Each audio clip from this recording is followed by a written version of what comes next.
네, 안녕하세요. 종가지원입니다. 네, 오늘은 제가 매매 끝나고 잠시 어디 좀 나갔다 왔는데 이벤트 하나 하려고요. 이벤트 하나 하고 오늘 종목, 관심 종목 선정하는 방법에 대해서 한번 설명을 좀 드리려고 합니다. 이게 이거는 받아야 되네. 아까 간절곶, 네, 울산의 간절곶에 다녀왔는데 점심을 여기서 먹었어요. 돌문어, 네. 돌문어 라면입니다. 돌문어 물회를 먹고 싶었는데 물회는 여름 한정으로 얼마 전에 종료됐다고 하더라고요. 돌문어 라면을 먹고 왔는데 굉장히 맛있었습니다. 예. 특히 라면은 그냥 라면 맛이에요. 예. 라면은 특별할 게 없었는데 이 문어가 제가 먹어본 어떤 문어보다 맛이 있었습니다. 굉장히 부드럽고 굉장히 맛있어서 아까 추천을 드렸더니 많은 분들이 관심을 보여서 어떤 이벤트를 하려고 하면은 여기입니다. 이름은 간절곶 문어, 돌문어.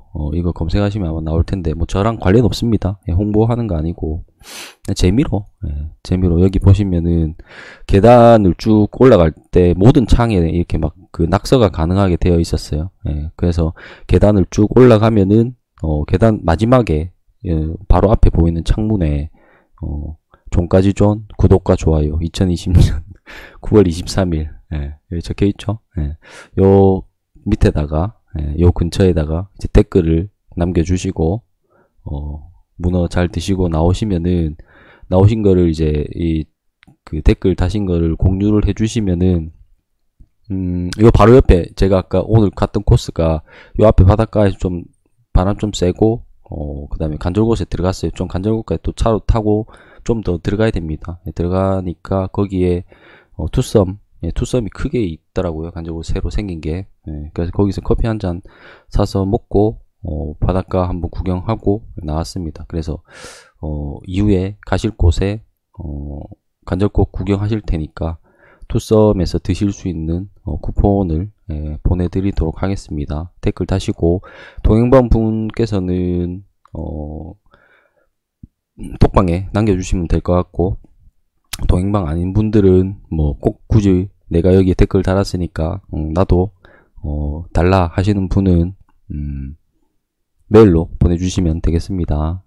그렇게 간단하게 이벤트 하고 오늘 말씀드릴 내용은 관심 종목 최근에 이제 관심이 많으시죠. 그러니까 제가 뽑는 것이 어떻게 되는지를 지금 공부를 열심히 하시는 분들께서는 내가 뽑아 놓은 관심 종목과 종가지존이 뽑는 관심 종목의 어떤 차이, 그 다음에 이 종목은 왜 포함이 되지 않았지, 혹은 이 종목은 어떤 의미로 포함이 됐냐고 또 문의하시는 분들도 계시고, 어쨌든 뭐 여러 번 설명을 드렸지만 그렇게 개개인별로 관심 종목 뽑아보는 행위들은 매우 좋은 방법입니다. 그리고 제 걸 정답이라고 비교한다기보다는 어떤 관점인지에 대한 부분을 서로 비교를 하면서, 제가 오늘도 말씀드렸지만 제가 어제 이 4개를 뽑으면서 총 한 10개 정도 됐어요. 그 중에 빼고 하면서 마지막에 빠진 애들이 얘입니다. 근데 결국은 마지막에 빠진 애들이 더 좋았어요. 그러니까 이걸 관심 종목 포함을 했더라면은, 제가 뺐더라도 포함을 했더라면 더 좋았겠죠. 그러니까 관심 뽑는 연습들을 꾸준히 해 나가시길 바라는 의미에서 간략하게 한번 전체적으로 뽑아내는 방법의 중요한 포인트들 한번 찝어 보도록 하겠습니다. 이렇게 선 긋는 연습들은 계속해서 하시면 될 것 같고, 어쨌든 중요한 거는 우리가 관심 종목 뽑는 이유는 여러 가지 이유가 있죠. 특히 제가 오늘 이제 관심 종목 뽑아서 공유 드리는 내용은 내일 아침에 매매하기 위한 조건입니다. 그 관점으로 관심 종목 뽑는 거죠. 내가 스윙을 할 때 관심 종목 뽑는 것, 내가 중간중간에 종가 매매를 할 때 관심 종목 뽑는 것과는 또 다른 개념이에요. 내가 내일 아침에 매매를 하기 위한 조건에 맞는 애들을 뽑기 위해서 뽑는 것이기 때문에 거기에 알맞는 관심 종목이라고 보면 됩니다. 그래서 첫 번째로는 당연히 이거는 뭐 어떤 관심 종목을 뽑든 마찬가지지만 내가 좋아하는 차트, 내가 좋아하는 흐름 안에 들어와 있는 종목입니다. 그건 제가 항상 말씀드렸던 방식이죠. 볼린저 밴드를 돌파했거나 돌파해서 위에 있거나 혹은 돌파하는 방향으로 가거나, 이 셋 중에 한 가지는 돼야 된다라는 겁니다. 이렇게 아무런 의미 없는 구간, 이렇게 아무런 의미 없는 구간에는 뭐 어떠한 재료, 좋은 뉴스가 있더라도 포함이 되지 않는 겁니다. 최소한 이 볼린저 밴드를 향해 가거나 혹은 볼린저 밴드를 돌파했거나 볼린저 밴드를 이미 돌파해서 그 위에서 놀고 있거나 정도는 돼야 된다라는 겁니다. 그 관점에서 내가 좋아하는 차트, 내가 좋아하는 차트가 일단 첫 번째 후보군이죠. 그런 애들이 대부분 우리가 사용하는 주도주라든가 혹은 종배볼, 여기 가장 많겠죠. 여기 가장 많을 겁니다. 종배볼, 그 다음에 신고 거래를 터트린 애들, 신고 거래를 터트린 애들, 이런 애들 안에서 주로 고르고, 그 다음에 아침에는 거래대금 상위에서 포함해서 같이 고른다, 이렇게 보시면 되고, 그게 일단 첫 번째 조건이 되겠죠. 내가 좋아하는 차트, 내가 좋아하는 흐름 안에 있는 종목들 안에서 뽑는다라는 개념으로 보셔야 되고, 두 번째로는 아까 말씀드렸듯이 우리가 다음날 아침에 매매하기 좋은 종목을 잡아야 됩니다. 관심 종목 뽑아야 돼요. 지금 현재 차트가 좋고 테마가 좋고 이런 게 중요한 게 아니라 내일 아침에 바로 움직여주는 애들 안에서 뽑아야 된다라는 겁니다. 그래서 내일 오를 종목, 오르고 거기다가 이게 올라간다고 쳤을 때 어느 라인 구간 안에서 움직여줘야 나에게 수익을 줄 만한 종목, 수익을 줄 만한 구간이 나오는 종목에서 매매를 해야 되는 거죠. 그래서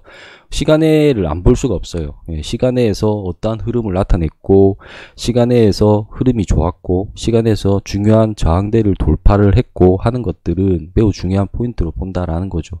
그래서 아침에 충분히 오를 수 있는 종목들, 바로바로 움직일 수 있는 종목들, 수급이 좋을 것 같은 종목들 안에서 포함을 하되, 중요한 것은 그게 시가갭이 뭐 25% 뭐 점상 갈 애를 굳이 뽑을 필요 없죠.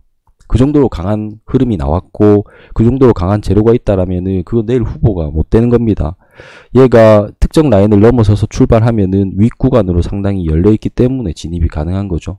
그래서 그런 측면에서 관심 종목을 뽑아야 된다라는 것이고, 그 다음 세 번째로는 결국은 내가 좋아하는 차트에서 대부분 나와 있는 부분이기도 하지만 이게 모두 다 그렇진 않아요. 왜냐면 앞선산이라는 게 존재하기 때문에. 그래서 중요한 개념은 결국 차트에서 중요한 개념이죠. 아래 구간에 지지가 많고 윗 구간에 저항이 적은 종목. 지금 현재로는 뭐 이런 저항이 있다, 이런 저항, 이게 만약에 이렇다라고 치면은 지금 구간 이런데 얘가 만약 시간에 상승을 했는데 시간에 가격이 2,000원까지 갔다. 예를 들어서 2,000원까지 못 가겠지만 2,000원까지 갔다. 그러면 중요한 라인들을 시간의 시장에서 돌파를 했고, 그게 시가에서 시간의 종가 가격은 시가에서 플러스 마이너스 범위 안에서 움직이되 어느 정도 상당한 영향을 끼친다라고 했죠. 그러니까 저항대를 돌파를 해버렸다는 거죠, 시간에서. 그렇기 때문에 이건 좋은 관점으로 보고 내일 관심종을 뽑을 수 있다라는 거죠. 중요한 저항대를 돌파를 해줬으니까. 그런 측면에서 얘가 항상 이렇게 줄을 끌 때 제가 말씀을 드렸지만 이렇게 뭐 최종으로 이렇게 줄을 끌게 되면은 이 구간에 그 봉을 그려보는 겁니다. 이런 이렇게 라인이 있고 요 앞에 뭐 차트가 있다고 칩시다. 차트가 이렇게 있는데 손이 좀 제 똥손이네요. 캔들이 왜 이래 안 그려져.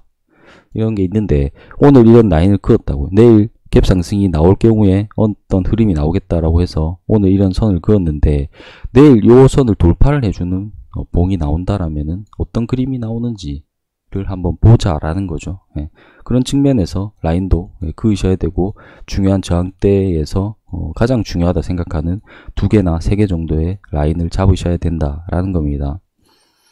그렇게 해서 보면 될 것 같고, 그 다음 마지막으로 이제 내가 잘 아는 종목이 가장 좋고, 그 다음에 내가 잘 아는 섹터 혹은 내가 잘 아는 테마, 그런 범위 안에서 정하는 게 좋겠죠. 그런 측면에서 보시면은 제가 뭐 관심 종목 어떤 종목 뽑았는데 이 종목이 왜 빠졌죠 라고 했을 때 제가 많이 대답했던 내용이 제가 별로 안 좋아하는 종목입니다 라고 말씀드렸던 부분이, 그 종목 같은 경우에는 제가 뭐 경험을 많이 해봤을 때 갭을 띄우고 꼬라박는 행위들을 워낙 잘하는 놈이기도 하고 휩소가 워낙 잘 나오는 놈이기도 하고, 그런 측면에서 제외를 하는 거죠. 그게 내가 잘 아는 종목이라는 거고, 내가 잘 아는 섹터, 내가 잘 아는 테마라는 것을 한 번도 경험 안 해본 테마들이 막 형성될 때가 있어요. 그거는 좀 지나가서 저는 보는 편입니다. 바로바로 대응하기보다는 섹터도 마찬가지고 그런 측면에서 내가 잘 알아야 대응도 가능하고 그 다음에 그 재료의 크기를 짐작이라도 할 수 있어야 내가 일부를 정리하고 일부를 털고 일부를 보유하고 나아가는 그런 비중들도 적절하게 선정을 할 수 있기 때문에 그래서 첫 번째로는 내가 사용하는 차트, 내가 좋아하는 차트 범위 안에서 고르되 내일 오를 종목, 내일 오르는데 아침에 바로 움직일 수 있는 종목이 돼 그게 올랐을 때 단순히 갭만 띄우는 것이 아니라 내가 먹을 수 있는 구간이 충분히 열려있는 종목, 그 다음에 아래에 지지가 많고 윗구간은 저항이 적어서 위로 열려있는 종목, 그 다음에 내가 잘 아는 종목, 내가 많이 매매해본 종목, 내가 잘 아는 테마, 내가 잘 아는 섹터, 이런 군안에서 종목들을 최대 말고 최소로 선정을 해서 아침에 대응으로 뽑는다라는 의미죠. 그래서 제가 이제 매일 톡방에 그 공유하는 종목들은 정답은 아닙니다. 아까도 말씀드렸듯이 그게 어떻게 해서 선정이 되었고 나는 이만큼을 선정했고 종가지조는 이만큼을 했다라고 쳤을 때 두 개를 비교해 보시면서 뺄 거 빼고 또 더 할 거 더 하면서 자기만의 관심 종목들을 계속해서 쌓아 나가다 보면은 제가 말씀드렸던 좀 전에 이 네 가지 범위 안에서 계속해서 관심 종목을 뽑다 보면은 이런 거는 아침에 이렇게 흐르네, 이런 종목은 이런 테마는 이런 흐름에서는 이렇게 흐르네 라는 것들이 계속해서 경험으로 쌓인다라는 겁니다. 그게 가장 중요해요. 그게 같은 방향으로 같은 관점으로 바라본 상태에서 경험치를 누적하는 겁니다. 이거 경험했다가 저거 경험했다가 아니라 우리는 계속해서 같은 방식으로 보면서 그 안에서 경험치를 쌓는 거죠. 어떤 종목이 양아치라고 하는 것은 내가 사용하는 방법 안에서 양아치인 겁니다. 실제로는 아니죠. 실제로는 아닙니다. 내가 사용하는 방식에서는 계속해서 뒤통수를 칠 가능성이 높다. 난 아침에 매매를 주력으로 하는데 얘는 갭을 띄우고 밑으로 바로 내릴 가능성이 높다. 우리에겐 양아치죠. 다만 종가 매수를 하는 입장에서는 갭을 띄우기 때문에 좋은 거죠. 그런 측면에서 같은 관점으로 계속해서 나의 누적치를 쌓아 나간다라는 개념으로 제가 꼭 주는 것뿐만 아니라 개별적으로 계속해서 관심 종목 뽑아 나가고 또 자기들이 직접 선을 그어보고 이게 좀 더 중요하지 않나, 제가 드린 것뿐만 아니라 여기서 이 부분도 좀 보는 게 낫지 않을까라고 생각을 했다면은 그렇게 사용을 하시고 다음날 흐름을 보고 그것에 대한 확신을 점점점 가져가시기를 바랍니다. 그런 측면으로 계속해서 공부해 나가신다면은 굉장히 유용한 자산이 될 겁니다. 어떠한 종목에 대해서, 어떠한 흐름에 대해서, 어떠한 차트에 대해서 그렇게 계속해서 경험 쌓아 나가시기를 바라도록 하겠습니다. 그럼 뭐 오늘 여기까지 하고요. 오늘도 오후 마무리 잘들 하시고 내일 또 뵙도록 하겠습니다. 감사합니다.